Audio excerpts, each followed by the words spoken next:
Before I start tonight, I need you to picture something. You are alone. Not just alone in the house alone. Not just alone in the city alone. You are 25 miles from the nearest shore, in a tower of stone rising out of open water. Surrounded by nothing in every direction but black water and black sky, and the sound of wind that doesn't stop.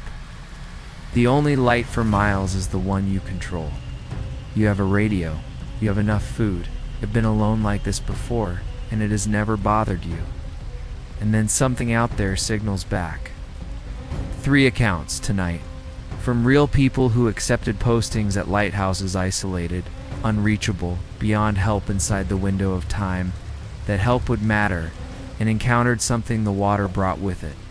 Something that waited. Something that learned. Something that knew their names. This is True Terror Files Official. Stay close. Lighthouses were built to guide ships away from danger.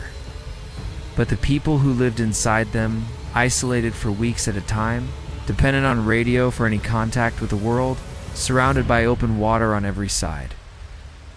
They will tell you something the official maintenance logs and the Historical Society brochures never mention. The sea is patient, and sometimes what exists beneath it does not stay beneath it. Tonight, 3 lighthouse stories from 3 very different locations. A relief keeper on the Maine coast who found a previous keeper's warning and did not take it seriously until it was almost too late. A marine biology researcher stationed off the Scottish coast who played a signal back into the water and received an answer at her door. And a Coast Guard auxiliary keeper stationed at the most isolated lighthouse in the United States, 25 miles offshore in Lake Superior, who heard his own full legal name spoken through the fog by something that was not a person. These are true accounts. The names have been changed. Nothing else has been. This is True Terror Files Official. And tonight the water is dark.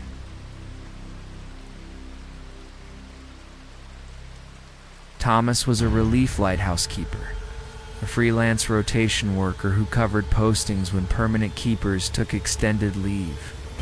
A practical, experienced man who read physical books and kept a paper journal and found the isolation of lighthouse postings restorative rather than difficult. He was exactly the kind of person lighthouse postings attract: self-sufficient, methodical, comfortable with a particular quality of silence that comes from being surrounded by water. In late October, he accepted a 2-week solo posting at Penobscot Point Light on the mid-Maine coast, a decommissioned automated navigation station maintained by the local Historical Society for weather recording purposes. The lighthouse was stone, old, and beautiful, in the austere way that cold, empty things can be beautiful. He arrived by boat on a Friday evening, was given a brief orientation by the departing coordinator, and was alone before dark. The keeper's logbook was on the table near the radio, a leather-bound ledger kept by the previous temporary keeper, a man named Reginald Cross. The first 12 entries were routine, weather readings, barometric data, maintenance observations, the kind of orderly record-keeping that suggests a calm and organized mind. Thomas read through them with mild interest while the coastal wind worked at the exterior windows. On day 8 of Reginald's rotation, the tone of the log shifted. The entry read, "The light is reflecting off something in the water. Not a vessel. Not a navigational buoy. It responds to the sequence. 3 pulses out, 3 pulses back. I have tried different patterns. It matches each one. Day 9 read, it knows my schedule. It signals at precisely the same intervals I make my exterior rounds. Began varying my routine tonight to test this. It varied accordingly. Day 10 was shorter. It read only, do not respond to the signals. Do not play the patterns back into the water. Do not open the door after midnight, no matter what you hear outside it. I am writing this for whoever comes after me. I am requesting early extraction tomorrow morning. I've been here too long. There was no day 11 entry, the coordinator had mentioned, in the casual, offhand way of someone conveying an unimportant detail, that Reginald had finished his rotation a few days early. Thomas set the logbook down and spent approximately 10 minutes thinking about it before concluding that Reginald Cross had been a man who spent too much time alone with too active an imagination, and that the coast of Maine at night produced optical effects on the water that a person could read anything into if they were the reading into things type. Thomas was not that type. On his fourth night, something knocked on the exterior door at 1:17 a.m. A single knock, deliberate at a normal knocking height. Thomas lay in the sleeping berth and did not move and did not answer. The knocking came again at 1:52 a.m. 3 knocks this time, spaced evenly, the way a person knocks when they are being polite about it. Then nothing. Lay awake until 4 a.m. and then told himself in the morning that it had been the wind and a loose exterior fitting, because that was the explanation that allowed him to continue the rotation without requesting extraction, which would have felt like losing. On his 7th night, the lighthouse beacon, operating on its automated timer, requiring no input from Thomas, began flashing in a pattern he had not set and could not account for. Watch from inside the lantern room. He had served a brief period in the Coast Guard Reserves in his 20s, enough to have learned Morse code, and enough to recognize it when he saw it. 3 letters, repeated, with a pause between each group. Lead, pause. Me, pause. Ion. Let me in, he radioed the mainland station immediately. Hey. The duty officer confirmed there were no registered vessels within 40 nautical miles of his position. The beacon continued its message for 19 minutes and then resumed its normal automated sequence as though nothing had interrupted it. Thomas searched the equipment thoroughly and could find no explanation for the interruption. On his 9th morning, he performed his standard exterior inspection and found something that made him stand on the gallery walkway for a very long time without moving. He had removed the external access ladder on his first day, a heavy galvanized steel ladder, 10 feet long, that granted access to the exterior walls of the upper floors. He had moved it because the coastal wind was causing it to rattle against the stone in a way that disturbed his sleep. He had carried it to the ground floor supply room and secured it with his own combination padlock. The code known to no one but himself, and he had confirmed it was locked before going to bed that first night. He confirmed it was still locked that 9th morning. The padlock was engaged, the ladder was inside the room, the door was closed. But on the exterior surface of the 3rd floor window, accessible from outside only by that locked-away ladder mounted on the exterior wall, a handprint had been pressed against the glass. Palm flat, 5 fingers spread wide, at the height a standing adult would reach. The glass was fogged on the outside from the cold sea air, and the print was clear, deep, and recent. Thomas went back inside, descended to the supply room, and touched the padlock. It was warm. Not room temperature, warm, like a hand had been wrapped around it for an extended period and released it seconds ago. He completed his remaining 5 days of the rotation.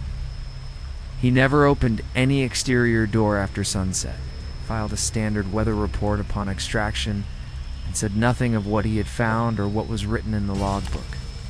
He told me about it 3 years later in a busy restaurant in full daylight with other people at the surrounding tables, and he still looked like a man who had not fully come to terms with the fact that whatever had been outside that door on those 7 nights had been patient enough to wait for an answer that never came.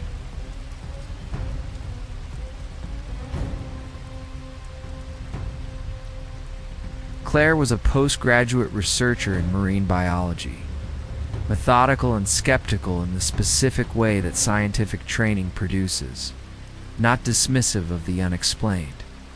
but requiring evidence before assigning significance to anything. She accepted a 6-week volunteer data collection posting at Balachalish. Point Light on the west coast of Scotland, a small decommissioned navigation lighthouse on a rocky promontory. Maintained as a field station by her university's marine science department. Her assignment was routine: monitor cetacean acoustic activity in the strait using a submerged hydrophone array, log weather data twice daily, keep the station equipment functional. She had done similar postings before without incident. On the 3rd week, hydrophone began picking up signal anomalies during the 2 a.m. recording window low-frequency pulses that did not correspond to any known cetacean acoustic profile in her reference database. Not whale song, not dolphin click trains, not the recognizable ambient noise of shipping traffic or tidal movement. The signals were organized in a way that felt deliberate rather than random, rhythmic, but variable in a way that suggested responsiveness rather than mechanical repetition, as though the signal was adjusting to something. Claire isolated a 2-minute sample and sent it via encrypted satellite uplink to Dr. Youssef Amara at Edinburgh University, a computational linguist she had worked with on a previous bioacoustics cross-referencing project. She sent it as a professional query, without editorializing. His response arrived 14 hours later and read, in full, "Claire, I want to be transparent with you. The phoneme structures in this sample do not match any natural or constructed language in my reference database. However, the structural patterning is consistent with deliberate communication, specifically the type of call-response dynamic you would expect in an initial contact protocol. Whatever is generating this signal appears to be listening and adapting. I would very much like to know where you recorded this, Yusuf." Claire read the message twice, and she checked her triangulation data. 3 weeks earlier, when the anomalous signals first appeared, their source had been approximately 4.2 kilometers offshore. She ran the current triangulation. The source was now 800 meters from the lighthouse. She ran it again. 800 meters. Closer than any whale had come to this promontory during her entire posting. She sat at the terminal through the night watching the distance readings. At 3:41 a.m., the signal stopped, not gradually, not with the natural fade of an animal moving away, but instantly, mid-sequence, like a recording being switched off. Claire pushed back from the terminal and stood up and moved to the small kitchen to make tea, because she needed to be doing something with her hands.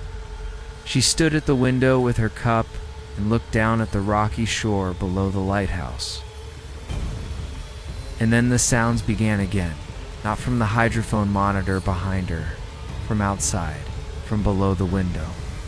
From the rocks at the base of the promontory, the same sequence, the same phoneme pattern, same rhythmic spacing she had been monitoring for 3 weeks, was coming from the shoreline, not the water. Something had come out of the water and was at the base of the building. Claire pressed her face to the cold glass and switched on her field torch, angling it downward. The water around the rocks was disturbed, churning in a pattern inconsistent with the tide, with the wind, with any natural cause she could immediately identify. And in the water, visible for only a moment before the torchlight scattered on the surface, 2 points of cold bioluminescent light blinked from just below the waterline. Once, twice, and then in exact sequence she counted the intervals. They blinked the precise pattern she had transmitted into the hydrophone at 4 p.m. that afternoon as a test signal. She had played it as a contact probe, an experiment, the kind of thing researchers do when they're curious and a little bored and they want to see what happens. Something 800 meters offshore had received it. Something had processed it. And at 3:41 a.m., Something had brought it back to her door in the only way it knew how. Claire filed a hardware malfunction report with the university and requested early return to the mainland for equipment recalibration. She did not include the anomalous recordings in her report. She deleted them from the local drive. She did not realize until she was back on the mainland that the automatic backup protocol had uploaded every session recording to the university server during her original uplink. The files are still there in a subfolder under her field station ID. She has not gone back to listen to them. She told me she doesn't need to. She remembers the intervals. She still counts them sometimes, without meaning to, in the pauses between things. Daniel James Holloway was a United States Coast Guard auxiliary keeper, signed on rotating 14-day postings to Stannard Rock Light, a lighthouse built on a submerged shoal in Lake Superior. 25 miles from the nearest shore in any direction, accessible only by boat or helicopter, surrounded by open water at every compass point, widely regarded as the most isolated lighthouse in the United States. He had completed 3 previous rotations there without significant incident. He was former military.com under pressure, the kind of person who finds bureaucratic procedure comforting and who performs well in conditions that unhinge others. He was exactly who you would want in that posting. On his 4th rotation in November, a dense fog system moved in from the northwest on his 3rd night. Visibility dropped to near zero within an hour of sunset. Standard protocol required activation of the foghorn, a 2-second blast at 20-second intervals, and Daniel engaged it immediately, confirmed the automated sequence was running, logged the weather event, and settled in to monitor his instruments. Approximately 40 minutes into the fog event, he heard footsteps on the outer gallery walkway, the narrow metal grating that encircled the exterior of the lantern room, 70 feet above the water. The footsteps were deliberate, slow, and coming from the west side of the gallery, moving clockwise. Daniel sat very still and processed what he was hearing. Because he was a methodical person, and methodical people process before they react. He confirmed he was the only person at this station. The lighthouse was accessible only by the boat dock 70 feet below, and he had maintained radar monitoring throughout the evening. No vessel was within range. No helicopter had approached. No radio contact had been attempted. There was no boat. There was no person. Footsteps continued, clockwise, measured, completing a full circuit of the gallery at the pace of a person who is not in a hurry, and stopped outside the lantern room door. Daniel remained motionless. The fog was absolute. The lantern room windows showed nothing but white. He could hear wind. He could hear the foghorn. He could hear his own breathing. And then a voice came from directly outside the lantern room door, not shouted, not projected, but spoken at the volume of a person standing a foot from the door's surface and talking normally, as though continuing a conversation. The voice was wrong in a way he has tried several times to describe and never quite managed to. It was not inhuman in tone. It was pitched like a human voice, modulated like a human voice, with the approximate cadence of speech. But something about the spacing of the words was not right. The pauses fell in the wrong places. The breath sounds were not in the right positions. This was the voice of something that had heard human speech and was producing an approximation of it, close enough to be recognizable as speech, but not close enough to be comfortable to hear. And it said, "Daniel James Holloway. Open the door. I'm so cold." His full legal name. His middle name. The name that appeared on no radio log, no posting manifest.